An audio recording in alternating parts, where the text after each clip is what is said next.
Halo sahabat Kompas TV, saatnya update 3 berita terpopuler yang terjadi pada hari ini, Rabu 18 Juni 2025. Presiden Prabowo Subianto menerima kunjungan Perdana Menteri Republik Ceko Petr Fiala di hotel tempat Presiden Prabowo singgah di Praha. Pertemuan itu berlangsung saat Prabowo singgah di Praha dalam perjalanannya menuju Rusia untuk mengadakan kunjungan kenegaraan. Dalam pertemuan itu, Peter menyampaikan apresiasi atas kehadiran Prabowo di Praha di tengah agenda lawatannya ke Rusia. Majelis Hakim Pengadilan Tipikor Jakarta Pusat memvonis mantan pejabat Mahkamah Agung Zarof Rikar. Ia dihukum 16 tahun penjara dalam perkara suap hakim yang memutus bebas Gregorius Ronald Tanur. Selain pidana kurungan, Zarof Rikar diharuskan membayar denda 1 miliar rupiah. Dengan ketentuan, apabila tidak dibayarkan, maka diganti pidana kurungan selama 6 bulan. Hakim Ketua Rosiah Juriyah menyebut Zarof terbukti bersalah, melakukan pemufakatan jahat, percobaan suap hakim agung, dan menerima gratifikasi.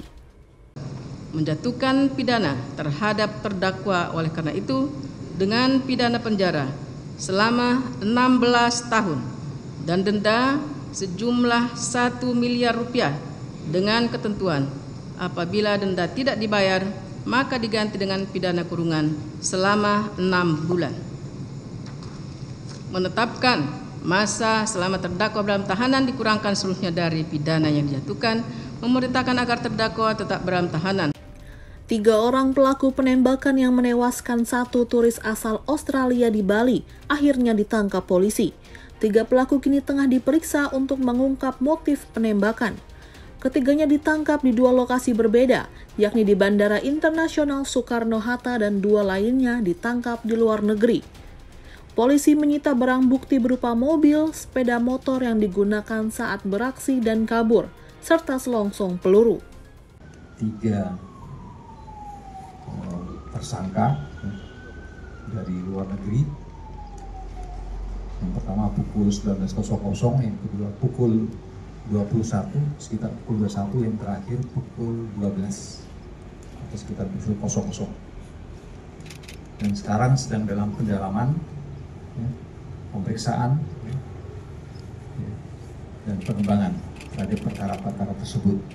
Jadi saat ini pertanggal 18 Juni 2025 sudah diamankan 3 tersangka dan beberapa barang bukti yang diduga dipakai untuk melakukan perbuatan penembakan tersebut. Itu dia 3 berita terpopuler pada hari ini. Saya Yulian Indah pamit undur diri. Jangan lupa untuk like, share, komen, dan subscribe YouTube channel Kompas TV.